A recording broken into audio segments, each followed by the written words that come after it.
If the doors of perception were cleansed, everything would appear to man as infinite. William Blake. Molly is my teacher. She's also my daughter. She's a delightful young woman of 20. We have a mutually nurturing relationship, but it wasn't always this way. When Molly started walking at 11 months, she began pushing my buttons. Compared to her easygoing older brother, her demands seemed unrealistic, her needs insatiable, her moods dark and unpredictable. She usually woke crying. Her face seemed to wear a permanent pout. Power struggles were daily occurrences for the first 5 years of our relationship. And I was a parent educator.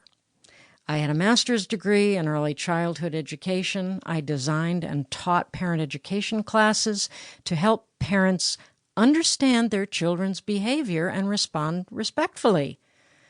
But I wasn't doing a very good job myself.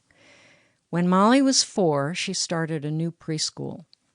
Each morning, she trudged into our bathroom after being dragged from her bed, her lower lip protruding as far as it would go, whining that she didn't want to go to school, that she hated school, and that I was mean to make her go. I thought she was an unreasonable slowpoke, bound and determined to ruin my day. I had fears that I had to find a new school and that somehow this was all my fault. My daily reaction was various themes of angry impatience. Stop whining and complaining. Hurry up, you'll be late. You've got to get dressed.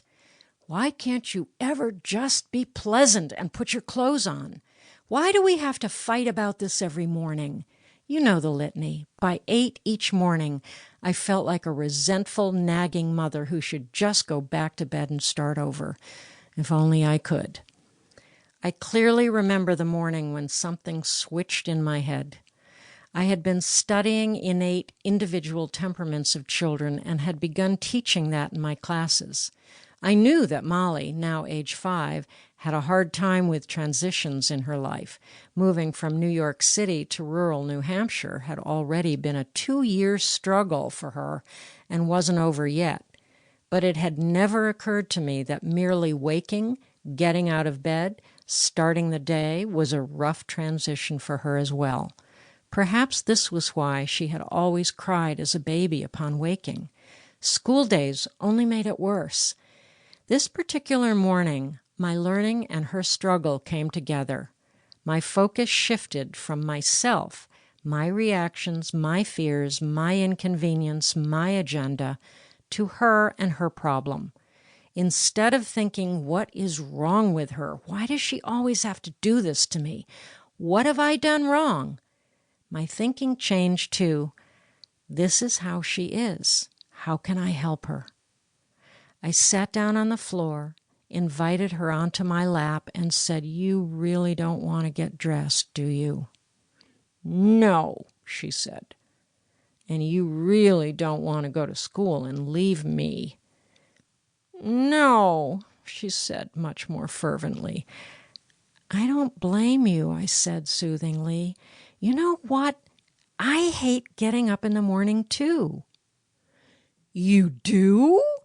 She looked up at me incredulously. It had never occurred to her that anyone else suffered her plague, and it had never occurred to me to tell her. Yep, I continued. My least favorite part of the day is when my alarm goes off and I have to pull back the covers and put my feet on the floor. Suddenly we connected. She was glued. Our conversation continued as I acknowledged her frustrations and her point of view. She began to melt into my body as we sat cuddled on the hard floor in the bathroom. Shortly, we got dressed together, continuing to talk about our mutual dislike of early mornings, and started our day pleasantly. So what happened? I changed my perception of her behavior. I became more detached from her pain and discomfort. I didn't take it so personally. From this new place, I was able to support and listen to her rather than my own inconvenience.